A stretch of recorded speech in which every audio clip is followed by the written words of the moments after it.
Alright, welcome to the show, everybody. Or the channel, rather. Anyways, I'm Old Man McGowan, and today what we're going to do is we're going to have a look at some of my animation. Now, I'm new to animating. I was inspired to get into animating. I mean, I've always loved cartoons. Who doesn't, right? And just recently, I started drawing in an animation program, and another animation program, and another animation program. So get a bunch of different stuff and trying a few different things out.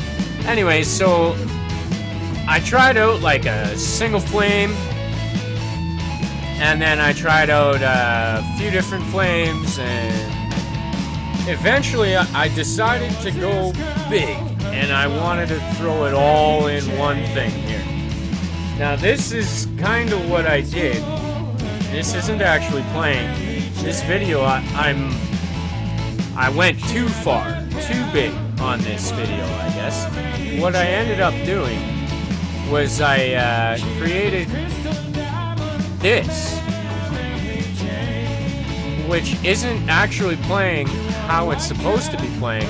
This is about the only way that I can get you to see something close to what I had in mind. Every one of these flames here has got its own flame movie inside of it. This is the beginning of where it's supposed to start.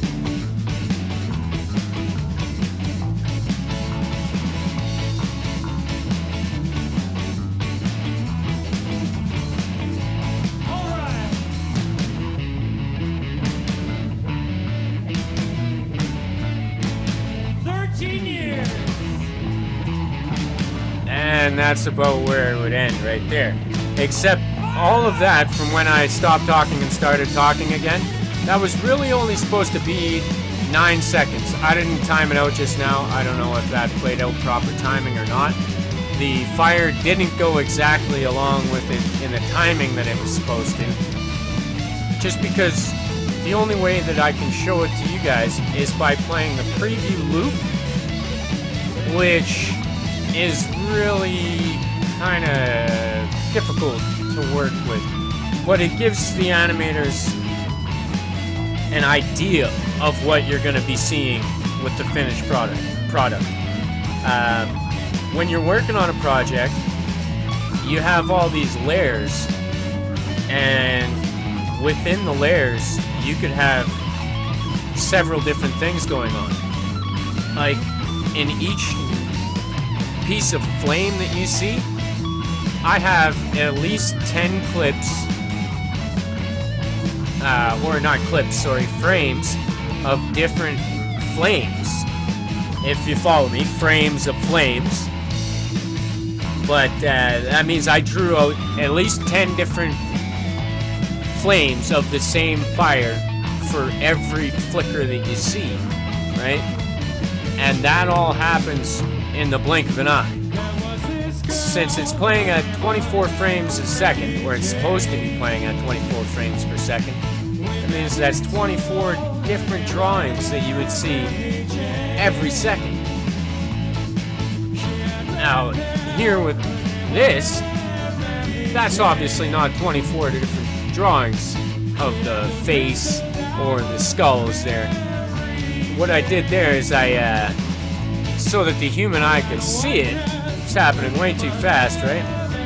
I extended each frame to about 3 frames or 4 frames or so that the eye could see each frame clearly before it went to the next one. Because I wanted this one to be kind of a start, stop on each different skull and each different picture of the face.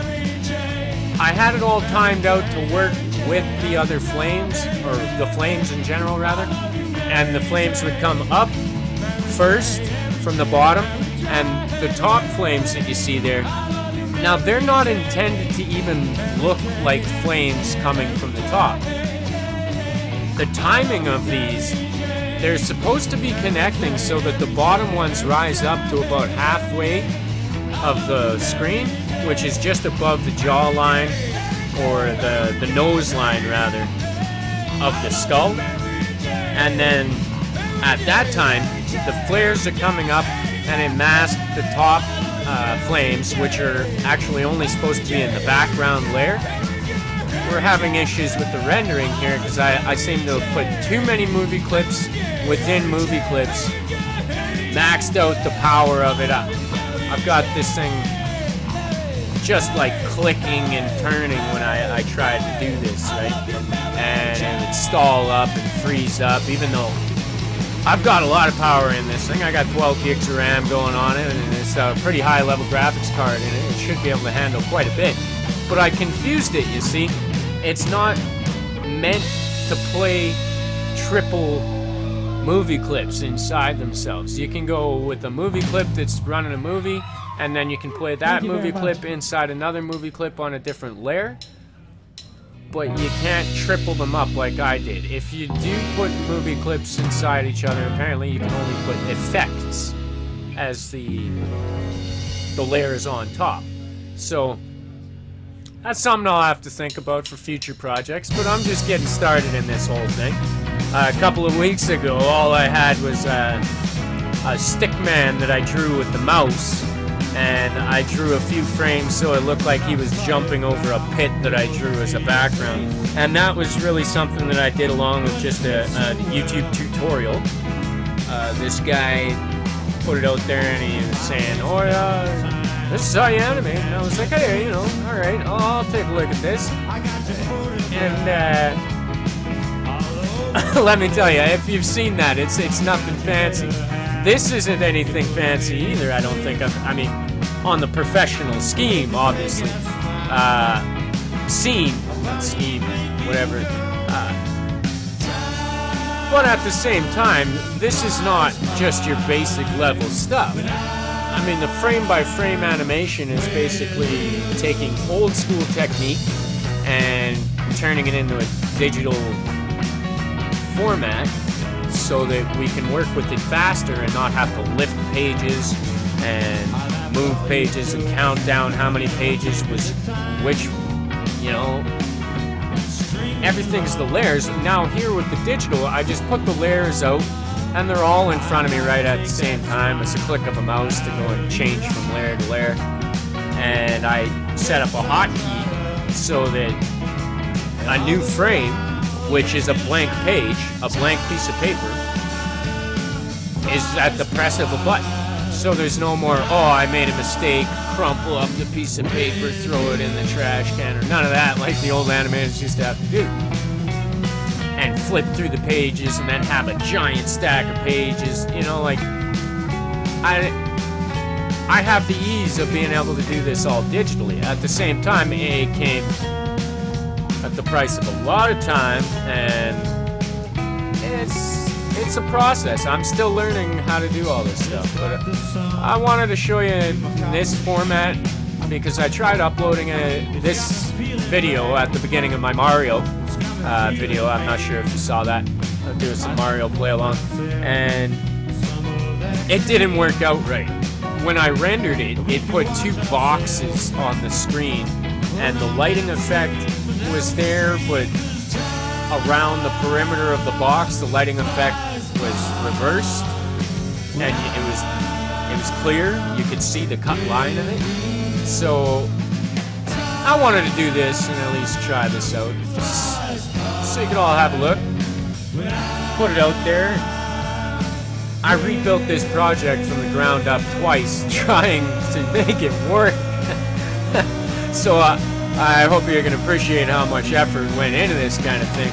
And now that I know the maximum abilities of what I'm working with, I'll be able to deal with parameters in the future projects so that I won't have the same rendering issues. I'll be able to put stuff out smooth, plan it out, map it out, get it going right.